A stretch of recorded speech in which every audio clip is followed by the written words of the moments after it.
okutwarebera okukoresa ubwo mukarura kaha myanya bishatu abiranebera kwatandika shahi 10 z'akasheshe kandi emyanya myingi yatandika kuteera karuru shahi emwe.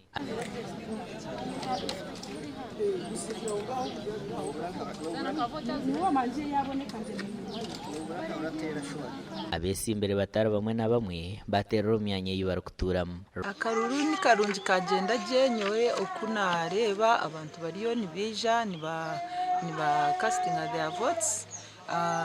Tihine shonga kandi ha station yitwa baturiho narebe motoka za security ziri kwija bamwe ba assistant RDCs barabaho.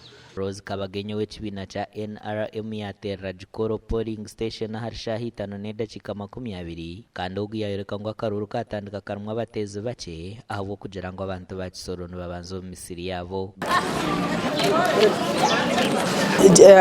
Ekizibu kyensanze ntino abantu bakyali batono ddala ku polling stations naye tewabaddewo kusomozebwa kwa maanyi abantu ebintu bitambula bulungi tukubyewo nawo n'amasimu okulonda kugenda bulungi.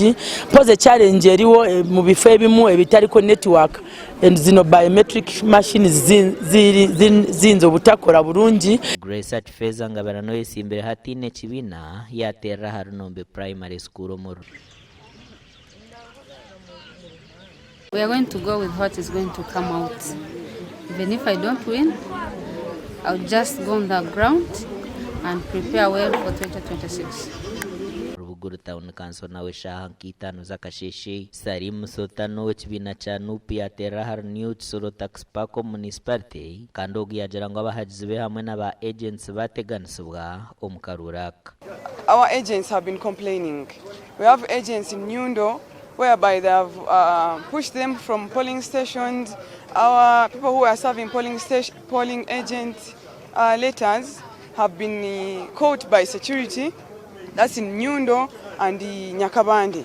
People weren't able to access polling agent letters because security has grabbed it from them. Ebyo bityo police neronda MP wa Fumbira North John Kamara habwo kutekatekwa kuba yayinjira mu kwenda kwiba karuru kandi ogu nagambwa kuba yakwatwa n'uburura ku boxi kandi akabinga n'abantu ha polling station.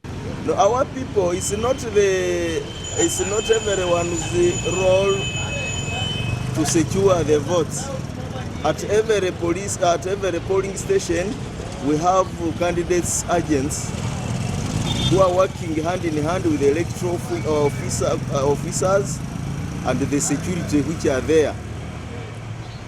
We shall ask our people that let them give chance to those who are supposed to do their roles to do it without any interference. Cyane ndi gusaba security no kugira ngo umutekano uko gutangiye ariko guguma kubundi kureba karuru karagenda neza uyu munsi.